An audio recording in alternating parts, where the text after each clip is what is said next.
What is up guys, Andy Forrest Team Runner here, and today we're talking all about my top daily trainers of 2020.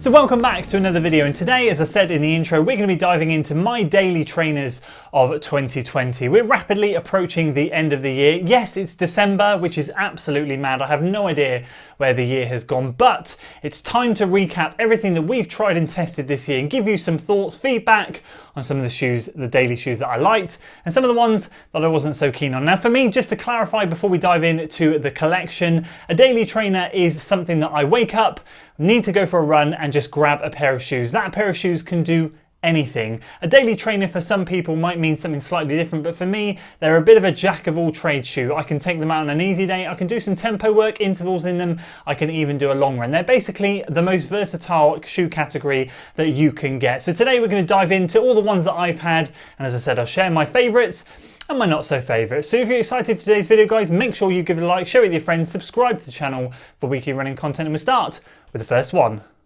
So let's kick the list off with a couple of shoes that I toyed with the idea of throwing into the mix, and I thought, you know what, I'll include them just because they pretty much tick most of the daily trainer categories. The only thing that the Peg 37 and the New Balance 1080 version 10 does not do, which sadly I can't get my hands on at the moment because they're in the shed out there and I'm not going to go rooting whilst I've got this thing on. The only thing those two shoes did not do for me personally was the speed work. Other than that, they were shoes that I used for easy runs, steady runs. I think I even use them sometimes for a short tempo runs and then long runs. The only things, as I said, that I didn't was mainly intervals, fartlek stuff, that sort of thing I did not use them for, but they tick the majority of the boxes. Now for me, two very contrasting shoes. The Peg 37 sadly was a shoe that I didn't quite get on with very well. They, to be fair, warmed up to me the more miles I put in them. I found them a little bit stiff and rigid in the beginning. They started to break in around the 50-mile mark, and the second 50 miles, taking them up and beyond 100 miles, were much more pleasant than the first. But even so, I still never really found myself wanting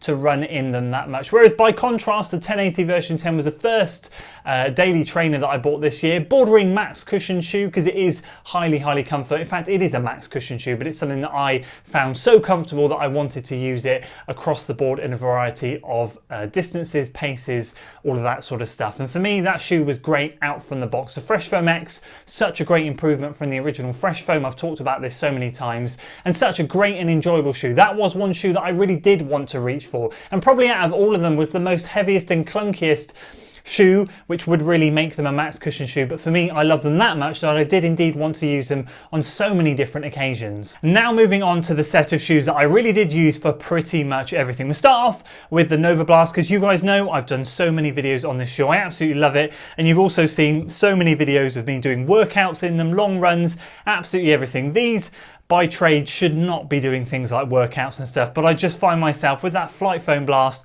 it just wants to make you move. They're so comfortable and they have got such a pop in them. If you're feeling a bit delicate but you want to get a workout done, that level of cushioning and the pop you get from that midsole just basically lends itself to being a really good, swift, fast shoe. Despite its weight, it's one that has worked its way into my favourites, and I'm up to in and around 320 miles in that shoe now. And by far, this is the best daily trainer that I have used this year. Moving swiftly on to the Atreyu standard colorway edition of their very first base model they have ever released. This shoe took me by surprise, and I mean big surprise. This is pretty much the epitome of a daily trainer. You slip this on, you will do absolutely everything. This thing is the lightest shoe I have in my arsenal. It is absolutely fantastic. Once I got that first run out of the way, the EVA midsole broke in and it was an absolute delight to run in. I have done probably the most versatile running on different terrains and different types of workouts in this shoe than any other shoe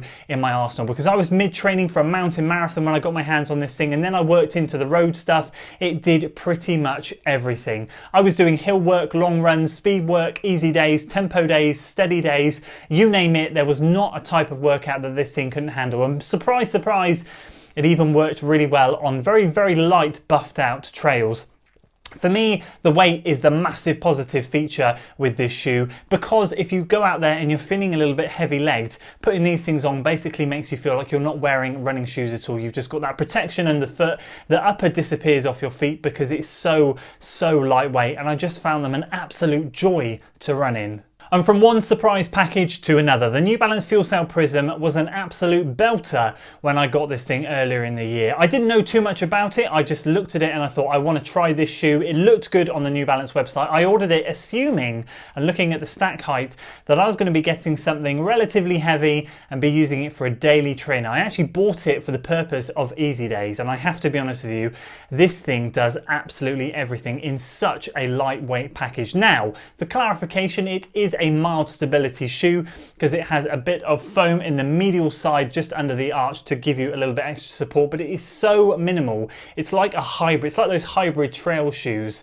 that are kind of, you can use on trail and road. This is a shoe that if you need mild support you can use, but if you are neutral you can definitely use, because I'm a neutral foot runner, or a neutral shoe runner I should say, and I absolutely love them. Once again, just like the Atreyu, there is not one type of run this thing couldn't handle. I did find it a little bit slick in wetter conditions, not the best grip, but on the whole I could not fault this shoe. It handled the long run beautifully. Easy days, steady days, tempos, hills, intervals, fartleks, just everything this shoe I could throw at it, it dealt with amazingly. And finally we move on to the Hoka One One Rincon 2. Now, to summarise this shoe, it was my favourite shoe of 2019. Since 2019, of course, I've tried so many more shoes, and getting my foot back into the Rincon 2, which literally has no change bar an upper, I found that the magic was lost a little bit on me, and I was just getting a really good level, decent daily trainer. Whereas last year I raced in this thing.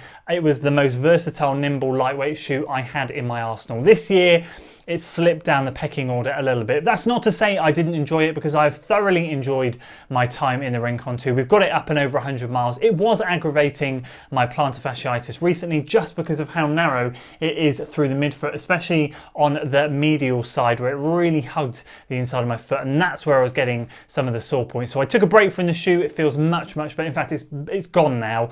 So I will try the shoe again at some point, because I put 100 miles in it basically with no problem. It was only the last couple of runs that I suffered any issues with it. But on the whole, if you're prepared to suck up the fact you're going to get limited durability due to the EVA midsole in this thing flattening out rather quickly, expected lifespan can be anywhere between 150 to 300 miles is the majority that people have reported, then you're getting an absolute incredible daily trainer that once again can do absolutely everything. But my tip of the day, pick up the version 1 on offer, because I gather that you can get that for around 60-70 pounds now. It's no different to the version 2, and it's definitely worth trying. So a couple of other shoes that would maybe slot into this category, just as I mentioned I've tested this year, will be the Asics Dynablast, which I'm still kind of testing, still figuring out. It's a shoe I've only put 40 miles in. I'm really struggling to find the motivation to run in that shoe. It's just not the same as a Nova Blast. I gather it's meant to be geared a little bit more for speed. I've got to be honest with you, it probably is a daily trainer. It can do pretty much anything, and I've been testing it on all different paces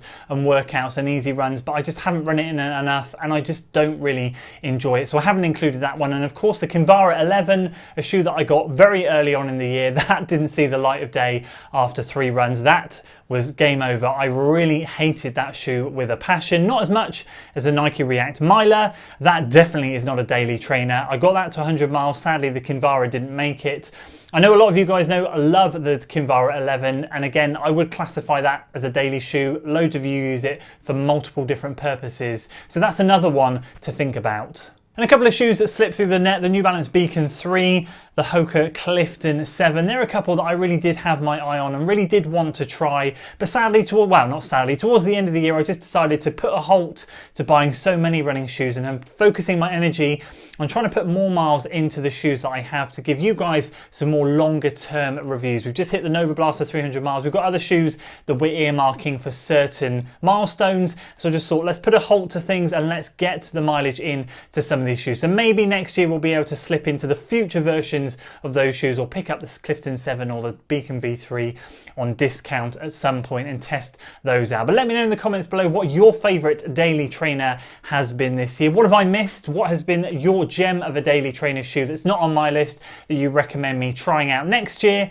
Let me know in the comments below and let's get that discussion going. If you enjoyed today's video, guys, make sure you, I'll do it with this one, make sure you give it a like, share it with your friends, subscribe to the channel for weekly running content, and as always, I'll see you on the next one. Until then.